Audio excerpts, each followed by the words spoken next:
Okay, so picture this. What if instead of just destroying cancer cells, we could like hit rewind and change them back to normal healthy cells? Yeah, that would be amazing, like a whole new way of thinking about cancer treatment, right? Yeah, a total game changer. I mean, right now we've got chemo and radiation and they work, but They come with a cost, for sure. big time. A lot of side effects because they're not just targeting the cancer cells, they're going after any cells that are dividing quickly. It's kind of like when you're trying to get rid of weeds in your garden and you just take a flamethrower to the whole thing? Yeah, You might kill the weeds, but you're also going to burn everything else too, right? exactly. But with this new research that we're going to dive into today, it's like we're trading in the flamethrower for a pair of tweezers. I like that analogy. Yeah, it's much more precise and targeted, so less damage overall. And potentially way more effective, too. And that's what's so exciting about this research from KAIST, led by Professor Kwang-Kyun Cho. It's really cool stuff. So how do they actually reprogram a cancer cell? Like, what's the process? Okay, so think of it like this. A cancer cell, it's like a computer program that's gotten corrupted, Okay. right? The code's all messed up, and it's making the cell behave erratically, just replicating out of control. Gotcha. So what Professor Cho's team did was they figured out how to identify those specific lines of code, the ones that are causing the problem. So they found the glitch. Exactly. They used some really advanced gene modeling techniques. It's like they built a 3D model of the cancer cell and all its genes. Wow. And this let them test out different ways to like flip those switches back to their normal settings, basically rewinding that corrupted code back to the original healthy version. So it's like they're debugging the cell. Yeah, it's kind of like that. And what's really cool is that by focusing on these specific switches, they're not affecting the rest of the cell's machinery. So no more collateral damage like we see with the traditional treatments. Right, that's the goal. Less damage to the healthy cells means fewer side effects and hopefully better outcomes for patients. That's incredible. But I'm sure there are still challenges, right? This is still pretty early stage research. Oh, for sure it is. There's still a lot more research that needs to be done. I mean, the study was just on colon cancer cells in a lab setting. Yeah, exactly. So we need to see how it works in living organisms and eventually in humans. But the potential here is just massive. It makes you wonder, like, how far this could go, right? If they can reprogram colon cancer cells, what about other types of cancer? Or even other diseases? Absolutely. That's what a lot of researchers are thinking about now. And it all comes down to understanding those specific genetic and molecular mechanisms that are driving each disease. So if we can crack the code, we can reprogram the cells. Exactly. It's like we're opening up this whole new toolbox for medicine. So let's dive a little deeper into like the specifics of this reprogramming process. What exactly are these molecular switches, and how did the researchers even figure out how to change them? Well, so think of it like this. So these molecular switches, they're basically proteins, and they act kind of like control knobs for genes. They regulate how those genes are expressed. Okay, and just to remind me, what does gene expression actually mean in this context? So think of a gene like a blueprint, right? Like instructions for a specific function in the cell. Okay, yeah. So gene expression, that's basically the process of turning that blueprint into action, actually building something from those instructions. So if a gene is expressed, that means it's actively doing its job. Yeah, exactly. That's a good way to put it. And the thing is, the level of expression can vary a lot. Like how much that gene is turned on depends on what the cell needs at any given moment. So in cancer cells, are certain genes just like stuck on high? Is that what's causing them to multiply like crazy? Yeah, that's a great way to think about it. And these molecular switches, that's what controls that volume, like turning the dial up or down on those genes that are driving that uncontrolled growth. Okay, that makes sense. But how do they even find these switches? I mean, proteins are tiny, right? And there are so many of them in a cell. It's got to be like finding a needle in a haystack. Oh, it's a huge challenge for sure. And that's where that 3D gene modeling that I was talking about really comes in handy. Right, right. It allows the researchers to really zoom in and see exactly what's going on at that molecular level. They can pinpoint those specific proteins that are interacting with the genes that are causing all the trouble. So it's like they're looking at the whole system and figuring out which parts are malfunctioning. Exactly. And once they identify those key players, those proteins that are acting like on switches for the cancer-promoting genes, then they can start figuring out ways to block them, to like flick that switch to the off position. That's pretty amazing. So how do they actually manipulate these proteins? Like, is it possible to be that precise? Yeah, so they use a bunch of different techniques, some really cutting-edge stuff, including gene editing and RNA interference. I've heard of gene editing. Is that like CRISPR? Is that what they used in this research? So CRISPR is one type of gene editing, yeah, and it's super powerful. But in this case, they actually focus more on RNA interference. Okay. So think of it like this. Okay, the gene is the blueprint, right? But the RNA that's like the messenger It carries the instructions from the blueprint to the machinery that actually builds the proteins. Okay, I think I'm following. So by interfering with that messenger, you can essentially stop the instructions from being carried out.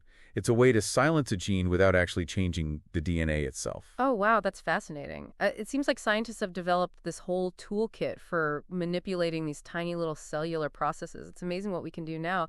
But I got to ask, how do we go from this kind of research in a lab to something that can actually help people, get this from the bench to the bedside, so to speak? You're hitting on a really important point there. It's definitely a long road and a lot of hurdles to overcome. Like, what are some of the biggest challenges that still need to be addressed?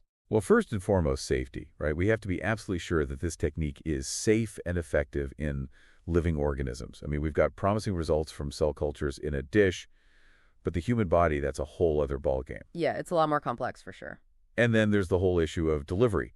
How do we get these gene editing or RNA interference therapies to the specific cancer cells without affecting the healthy cells? Right, that's a big one.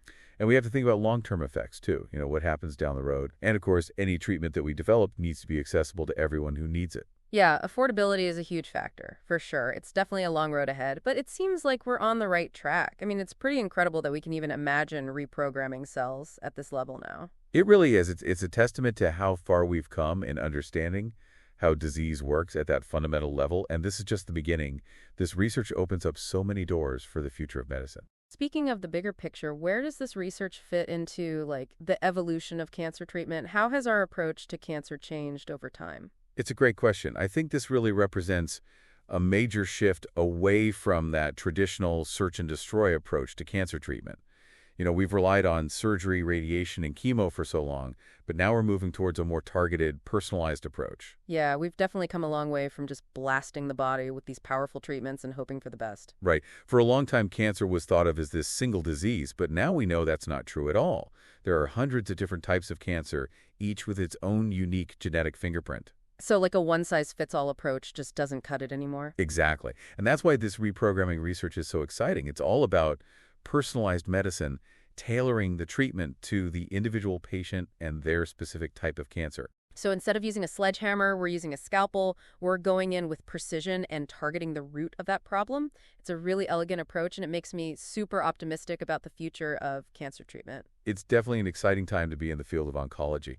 And alongside this reprogramming research, there are all sorts of other promising avenues being explored, like immunotherapy, for example. Oh, yeah, I've heard a lot about immunotherapy. Isn't that where they use the body's own immune system to fight cancer? Yeah, exactly. It's about training the immune system to recognize and eliminate those cancer cells, which is a completely different approach from traditional therapies, and it's having some really remarkable success in treating certain types of cancer. That's amazing. So it sounds like we're making progress on multiple fronts. It's really incredible to see how far we've come in understanding and treating this disease. So before we get too carried away talking about the future, let's just take a moment to circle back and make sure our listener is clear on the key takeaways from this research on reprogramming cancer cells. What are the main points that we want people to walk away with? That's a great idea. Let's recap the highlights. All right, so just to recap, we've been talking about this really cool research from Professor Cho's team over at KAIST, and basically they've found a way to debug cancer cells. Yeah, they've pinpointed these molecular switches that are controlling how the cancer cells are behaving and figured out how to flip those switches so the cells go back to being normal. It's like hitting the reset button, right? And the possibilities here are huge. I mean, absolutely. This could change everything about how we treat cancer. We might be able to develop treatments that are way more targeted and less harmful to healthy cells. So we could potentially say goodbye to all those awful side effects that come with chemo and radiation. Exactly. That's the hope. And, even though this research is still pretty early, it really shows you what's possible when we start to understand how our cells work at this really deep molecular level. It feels like we're on the verge of something really big, like a whole new era of medicine. It's pretty mind-blowing when you think about it. Imagine if we could apply this kind of reprogramming to other diseases too, like autoimmune disorders or Alzheimer's. It's incredible to think about what the future holds. And, it's important to remember that none of this would be possible without the hard work and dedication of researchers like Professor Cho and his team. Oh, absolutely. They're the ones pushing the boundaries and paving the way for all these amazing breakthroughs. So what does all this mean for you, our listener? Well, I think it's a powerful reminder of just how incredible scientific research can be. It shows us that if we ask the right questions and keep pushing for answers, we can unlock some pretty amazing secrets about the human body. and find solutions to some of our biggest health challenges. It's like a call to action, support scientific research, advocate for policies that encourage innovation, and stay curious about the world around you. Because who knows what other amazing discoveries are just waiting to be made right. There's so much more to learn and explore. This research on reprogramming cancer cells, it's a testament to human ingenuity, and it gives me so much hope for the future of healthcare. It makes you think that maybe one day diseases like cancer won't have the same power over us that they do today. Yeah, it's a story of hope and progress and the incredible power of scientific discovery, and it's a story that's still being written. So stay curious, stay informed, and stay engaged because the future of medicine is being shaped right now, and we're all a part of it. That's right, and on that note, we've reached the end of our deep dive today. We hope you found it insightful and maybe even a little inspiring. We encourage you to keep learning and keep asking questions because there are so many fascinating mysteries out there just waiting to be uncovered. Until next time, keep exploring, keep learning, and keep wondering.